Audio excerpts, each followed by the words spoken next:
하필 내일이 우리 가족 제주 고급 골프 리조트 여행 가는 날인데 재수없게 무슨 소리니? 그분 상속받을 재산이 있는 것도 아니지 않니? 너만 괜히 눈치 없이 분위기 망치지 마. 저는 서윤서입니다. 35살의 저는 한때 유망한 건축 설계사였지만 지금은 재택으로 소규모 디자인 컨설팅을 겸하는 전업주부였어요. 남편 이준영과 결혼한 후 저는 시댁의 냉대를 숙명처럼 받아들였죠. 시아버님 이명우는 중소건설 하청업체를 운영하셨는데 늘 저에게 친정 배경이 빈약하면 며느리는 입이라도 다물고 살아야 한다고 노골적으로 말씀하셨습니다. 시어머니 최미자와 시누이 이주희는 제가 입는 옷과 살림살이를 두고 매번 깎아내리곤 했고요. 저희 결혼 생활은 그들의 끊임없는 멸시 속에 짓눌려 있었습니다. 그날도 시련의 연속이었죠. 늦은 오후 준영이의 친할머니인 조순례 여사가 위독하다는 연락을 받았습니다. 조순례 여사는 워낙 오래전에 무슨 사유인지 시댁과 의절하다시피 지내 시댁 식구들에게는 거의 언급되지 않는 분이셨습니다. 그러나 결혼 후 저는 어릴 적부터 할머니 손에 자라서 혼자 외롭고 어려운 형편의 조순례 여사님이 안쓰럽기도 했고 조순례 여사에게 부모 같은 따뜻함도 느꼈습니다. 시댁 식구들은 단절하다시피 지냈지만 저는 유독 이뻐해 주시는 게 느껴졌습니다. 저는 시댁 식구들 몰래 가끔 찾아뵙고 안부도 챙기며 지냈어요. 돌아가시 전 위독하다는 연락을 받고 딸 손주처럼 챙겨주셨던 분이라 그래도 도리를 해야 한다고 생각하여 시어머니에게 말씀드렸죠. 시어머니는 듣자마자 날카롭게 거절하셨어요. 하필 내일이 우리 가족 제주 고급 골프 리조트 여행 가는 날인데 재수없게 무슨 소리니? 그분 상속받을 재산이 있는 것도 아니지 않니? 너만 괜히 눈치 없이 분위기 망치지 마. 시누이 이주희는 킬킬거리며 맞아. 윤서야, 엄마가 이번 여행을 얼마나 기대했는데 쓸데없이 돈만 쓰는 일에 신경 끄고 집이나 잘 지켜. 하고 비아냥거렸죠. 어쩌면 이리도 매정할 수 있을까요? 남편 준영이는 늘 그랬듯이 부모님과 누나의 눈치를 보며 제게는 한마디도 하지 못했습니다. 그의 무관심이 저에게는 가장 뼈아픈 상처였어요.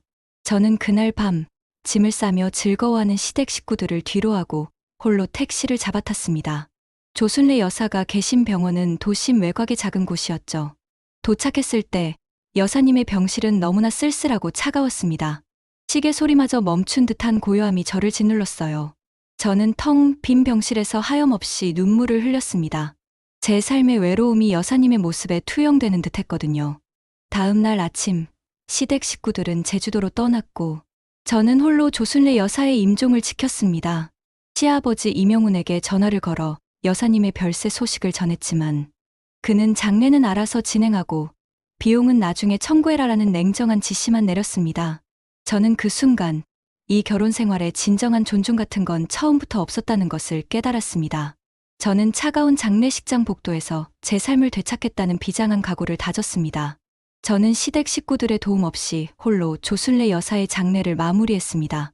장례식에 참석한 사람은 저와 여사님의 오래된 지인 몇 분뿐이었죠. 장례가 끝난 며칠 후 저는 여사님의 작은 자택을 정리하던 중 오래된 협탁 서랍에서 한 통의 편지를 발견했습니다. 편지 봉투에는 나의 유일한 진심, 서윤서에게라고 적혀 있었어요. 제 이름이었습니다. 저는 손이 떨려 편지를 쉽게 뜯을 수 없었습니다. 편지 내용에는 가족이라는 이름 아래 냉대받았지만 내가 보여준 마지막 도리는 나의 모든 것을 바꿀 만큼 진실했다. 내 인생의 건축을 시작해라라는 내용이 담겨 있었죠. 편지 하단에는 강하준 변호사라는 낯선 이름과 연락처가 함께 적혀 있었고요. 저는 이 모든 상황이 너무나 현실감이 없어서 혼란스러웠습니다.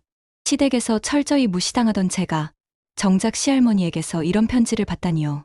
저는 떨리는 마음으로 강하준 변호사에게 연락했습니다.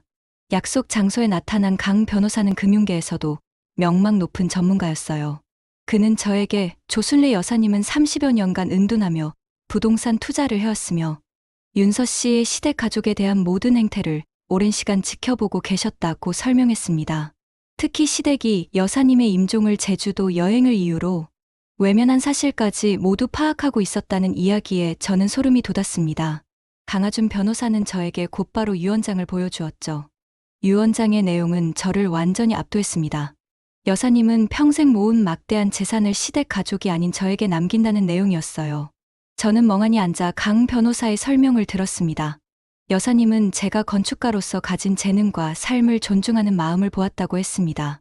편지에 적힌 오래된 서랍이라는 지시를 따라 조순례 여사의 낡은 자택으로 돌아갔습니다. 그 서랍 안에는 강남 테헤란로의 상업, 건물과 성수동의 대형 복합 건물의 등기 서류가 담겨 있었죠. 저는 그 순간 제가 가진 모든 상처와 고통이 이 유산을 통해 보상받는 듯한 기분을 느꼈습니다. 저의 인생이 완전히 다른 궤도로 접어들기 시작하는 순간이었습니다. 강하준 변호사는 제게 상속 재산의 구체적인 목록을 브리핑해 주었습니다. 총 자산은 시세 기준 약 500억 원에 달했습니다. 핵심 자산은 두 곳이었는데 하나는 강남 테헤란로에 위치한 임대, 수익이 확실한 12층 규모의 프라임급 상업 건물이었고 다른 하나는 제가 건축가로서 가장 탐내던 성수동의 유서 깊은 부지에 자리한 대형 복합 문화 산업 건물이었어요. 저는 특히 성수동 건물의 구조를 보며 제 오랜 꿈을 실현할 수 있겠다는 확신을 가졌습니다. 제가 그동안 시댁에서 받았던 모든 멸시가 순식간에 사라지는 기분이었습니다. 가장 놀라운 사실은 이 두 건물을 포함한 전체 자산에서 나오는 월 임대 수입이 약 3억 원에 달한다는 것이었습니다. 이 금액은 시아버지 이명훈이 운영하는 건설, 하청업체의 연간 순수익을 가볍게 뛰어넘는 수준이었죠. 시어머니 최미자가 저에게 돈 벌 능력 없는 며느리라고 모욕했던 순간들이 떠오르면서 저는 씁쓸한 미소를 지었습니다. 이제 저는 그들의 연봉을 단 한 달의 임대 수입으로 능가하는 사람이 된 것입니다. 저는 강하준 변호사에게 이 상속 사실을 절대 비밀로 해달라고 부탁했습니다. 제가 가진 이 막대한 부를 통해 저는 저를 멸시했던 시댁, 식구들에게 가장 현실적인 충격을 줄 계획을 세웠죠. 저는 제 통장 잔고가 몇백만 원에서 수백억 원대로 불어나는 것을 보면서도 제 생활은 이전과 크게 달라지지 않았습니다. 여전히 저는 평범한 주부처럼 행동하며 시댁 식구들의 연락을 기다렸죠. 시어머니는 제주도에서 돌아온 후에도 저에게는 연락 한 통 없었습니다. 대신 준영이를 통해 요즘 집안 분위기가 안 좋으니 처신 잘하라는 메시지만 전달했을 뿐이죠. 그들은 여전히 제가 가진 것이 아무것도 없다고 확신하고 있었습니다. 저는 이제 이혼을 통해 제 삶을 완전히 분리하고 건축가로서의 자존감을 회복하며 저를 짓밟았던 이들에게 합법적이고 논리적인 복수를 시작할 때가 되었음을 직감했습니다. 이 상속은 단순한 돈이 아니라 저에게 정의를 실현할 수 있는 힘이 되어 주었습니다. 저는 상속 사실을 확인한 후 남편 이준영과의 결혼 생활을 끝내기로 결심했습니다. 지난 7년간 제가 시댁에서 받은 냉대보다 더 고통스러웠던 것은 결정적인 순간마다 침묵하고 부모님의 뜻을 따랐던 준영이의 나약함과 방관이었습니다. 저는 그가 저를 진심으로 사랑했는지에 대해 의문을 가졌죠. 그의 사랑은 그의 가족과 경제적 안정이라는 조건 안에 갇혀버린 매우 이기적인 형태였거든요. 저는 조순례 여사의 유언처럼 조건이 아닌 진심을 기반으로 한 새로운 삶을 찾고 싶었습니다. 저는 준영이에게 이혼을 요구했습니다. 그는 처음에는 장난인 줄 알고 웃었지만 제가 진지한 태도를 보이자 곧바로 분노했습니다. 당신이 나가면 생활비를 누가 대줄 건데? 당신은 이제 와서 무슨 자격으로 이혼을 말하는 거야? 그는 여전히 제가 경제적 무능력자라는 프레임에서 벗어나지 못하고 저를 조롱했죠. 저는 말없이 강하준 변호사가 준비해준 상속 관련 서류 사본을 테이블 위에 놓았습니다. 그 서류에는 강남 상업 건물과 성수동, 복합 건물의 등기부 등본과 월 3억 원의 임대 수입 명세서가 포함되어 있었어요. 서류를 확인한 준영이의 얼굴은 순식간에 파랗게 질렸습니다. 놀라움과 함께 드러난 그의 눈빛에는 절망적인 탐욕이 가득했죠. 그는 제 앞에 무릎 꿇고 눈물을 흘리며 애원했습니다. 윤서야, 제발 돌아와줘. 내가 그동안 당신을 얼마나 사랑했는지 알잖아. 내가 정말 잘못했어. 우리 다시 시작하자. 하지만 그의 간청은 500억 원의 재산을 잃을지도 모른다는 공포에서 비롯된 비굴함에 불과했습니다. 저는 미련 없이 그를 바라보았습니다. 저는 강하준 변호사를 통해 준영이가 요구하는 모든 재산, 분할 조건을 쿨하게 수용하며 합의 이혼을 진행했습니다. 물론 조순례 여사에게 상속받은 재산은 혼인 중 취득 재산이 아니었으므로 분할 대상에서 제외되었지만 저는 그가 제게 기대했던 모든 조건을 충족시켜주며 그와의 관계를 깨끗하게 청산했습니다. 이혼 도장이 찍히는 순간 저는 드디어 제 인생의 설계도를 다시 펼쳐볼 수 있게 된 해방감을 느꼈습니다. 이혼을 마무리한 후 저는 상속받은 성수동 복합 건물의 리모델링 프로젝트에 매진했습니다. 제 오랜 꿈이었던 건축을 통한 사람들의 소통 공간 마련을 실현하는 일이었습니다. 제가 직접 설계 도면을 검토하고 현장 소장들과 논의하며 분주하게 움직이고 있었죠. 이 건물은 유동인구가 많은 성수동 중심가에 위치하고 있었기에 현장의 활기는 대단했습니다. 어느 날 강하준 변호사와 함께 건물 로비에서 협력업체 미팅을 하던 중이었습니다. 공교롭게도 그곳을 시아버지 이명훈과 시어머니 최미자가 지나가고 있었습니다. 그들은 자신들의 사업 파트너를 만나러 왔다가 저를 발견한 것이죠. 시어머니 최미자는 저를 보자마자 큰 소리로 조롱했습니다. 어머, 서윤서 아니니? 이혼하고도 여전히 이런 공사판이나 기웃거리는구나. 내 팔자가 그렇지 뭐. 준영이가 너 같은 애랑 헤어져서 천만다행이야. 시아버지, 이명훈도 혀를 차며 저를 향해 경멸 가득한 눈빛을 보냈습니다. 바로 그 순간이었습니다. 제가 계약을 논의하던 하청업체 사장님이 강하준 변호사에게 서류를 건네며 크게 외쳤죠. 서윤서 사장님, 최종 승인 서류입니다. 시댁. 식구들의 조롱 섞인 웃음은 순식간에 멈췄습니다. 시아버지 이명훈은 하청업체 사장님의 목소리와 강하준 변호사의 존재에 충격을 받은 듯했습니다. 그는 강 변호사가 이 업계에서 얼마나 큰 영향력을 가지는지 알고 있었기 때문이죠. 저는 그들의 얼굴을 똑바로 마주 보며 웃었습니다. 네, 사장님 확인했습니다. 그리고 강 변호사에게 지시했죠. 변호사님, 저분들은 이 건물의 출입 명단에 없는 분들이니 보안팀에 연락해서 정중하게 퇴장을 요청해 주세요. 시아버지 이명훈은 제가 사장님으로 불린 건물, 그리고 그가 쳐다보지도 못할 규모의 프로젝트에 제가 책임자로 서 있다는 사실에 경악했습니다. 이명훈은 제게 달려와 윤서야, 내가 이 건물의 주인이라는 게 말이 되니? 우리 가족에게 돌아와야 할 재산이 아니니? 라며 소리쳤습니다. 저는 그들의 마지막 발악을 보며 지난 7년간 저를 짓밟았던 그들의 오만을 통쾌하게 무너뜨렸습니다. 저는 제 힘으로 이뤄낸 반전이었습니다. 인수를 통한 숨막히는 압박. 제 복수는 단순히 명예 회복에 그치지 않았습니다. 저는 강하준 변호사 팀과 함께 시아버지 이명훈이 운영하는 건설, 하청업체에 대한 합법적인 금융 압박을 시작했습니다. 이명훈의 회사는 제가 상속받은 건물을 포함하여 여러 대형 건설사에 자재를 납품하고 있었지만 자체적인 현금 유동성이 매우 취약했죠. 저는 강하준 변호사 팀을 통해 시아버지 회사의 주요 거래 은행 채권을 은밀하게 인수했습니다. 이명훈 회사가 급하게 필요했던 운영, 자금 대출의 만기를 예정보다 60일 일찍 조기 상환하라는 통보를 보냈습니다. 이명훈은 하루아침에 금융의 족쇄에 갇히게 되었습니다. 그는 당황하여 저를 찾아와 무릎 꿇고 용서를 빌었습니다. 윤서야, 우리가 너에게 잘못했다. 한 번만 우리 회사를 살려다오. 이 회사가 무너지면 우리 가족 모두 길거리에 나앉게 된다. 그의 눈물에는 과거의 멸시에 대한 후회 대신 자신이 쌓아 올린 경제적 기반을 잃을지도 모른다는 절박한 공포만이 담겨 있었습니다. 시어머니 최미자도 저에게 비굴하게 매달리며 우리 아들 준영이에게 돌아와라. 내가 이 집안의 기둥이다. 라고 말했지만 저는 그들의 진심 없는 말을 단호하게 외면했습니다. 저는 그들이 저에게 7년간 했던 것처럼 냉혹한 현실의 논리를 보여주었습니다. 이것은 제가 가진 정당한 채권자의 권리였기에 그들은 저항할 수 없었죠. 저는 그들의 회사가 유동성 위기로 인해 결국 법정 관리에 들어가는 과정을 지켜보았습니다.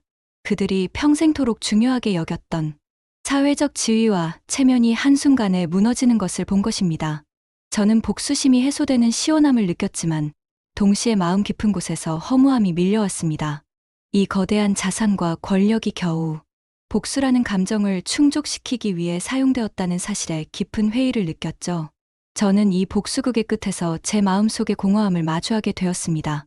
저는 이 막대한 힘을 어떻게 사용해야 진정으로 가치 있는 삶을 살 수 있을지 고민하기 시작했습니다. 통쾌했던 복수가 끝나자 제 마음속에는 승리의 쾌감 대신 짙은 공허함만이 남았습니다.